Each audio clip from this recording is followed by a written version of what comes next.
Hey, what's up guys? Just want to take a few minutes today to talk about the king of all exercises in the gym, the squat. And squat in all its forms, right? We have the barbell back squat, goblet squat, Xerxes squat, the list goes on and on.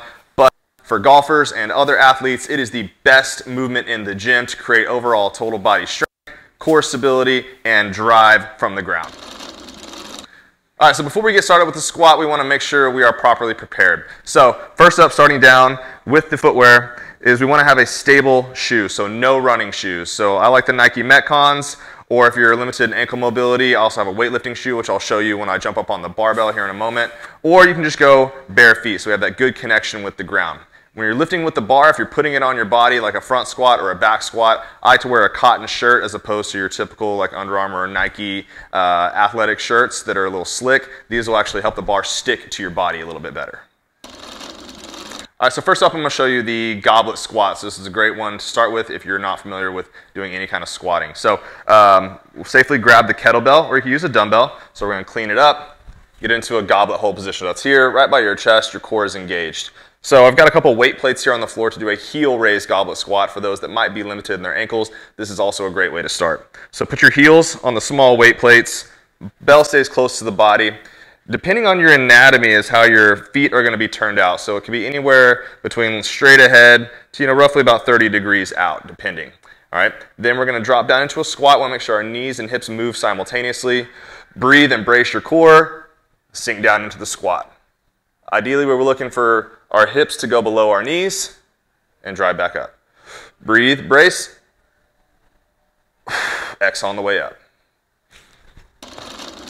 All right, so next up we're going to talk about the back squat. So I've put the weightlifting shoes on. They have an elevated heel that helps my ankle mobility. I definitely prefer this method over putting weight plates under your heels when doing barbell lifts, because you do have to lift the bar up, step backwards, and it's just a little dangerous to try to find out where the plates are and put your feet on them with a barbell on your back. So when you rack up the bar, you definitely want the bar to be below your shoulders, because we're going to be putting it on our back and we don't want to have to lift off with our toes to get the bar up off the rack. So now that it's here, find your landmarks on the bar. It's got a couple of rings here, so I'm going to put my pinkies on the first ring so that way I know that I'm in the center of the bar.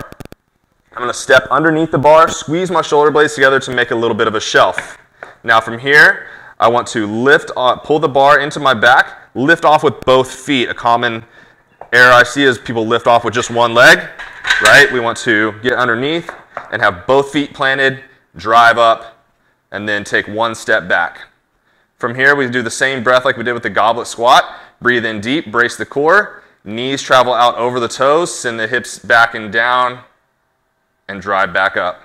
So breathe in,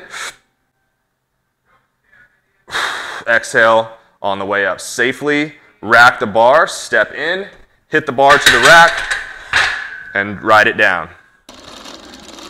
So these are my top 3 points of performance when it comes to executing the squat. So first up is that we want to sequence correctly. So from the side view here, what I'm looking at is I want to see knees and hips descend together. So what that looks like is knees are going to travel forward and hips are going to go back simultaneously. I'm going to keep a good spine angle.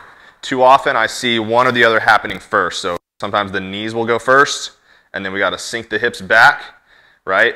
And then it kind of does that on the way back up, or it's hips and then knees, all right? So, and then on the way back up, if you shoot your hips first, you're going to cause a lot of pain on your low back. So just sequencing the knees and the hips.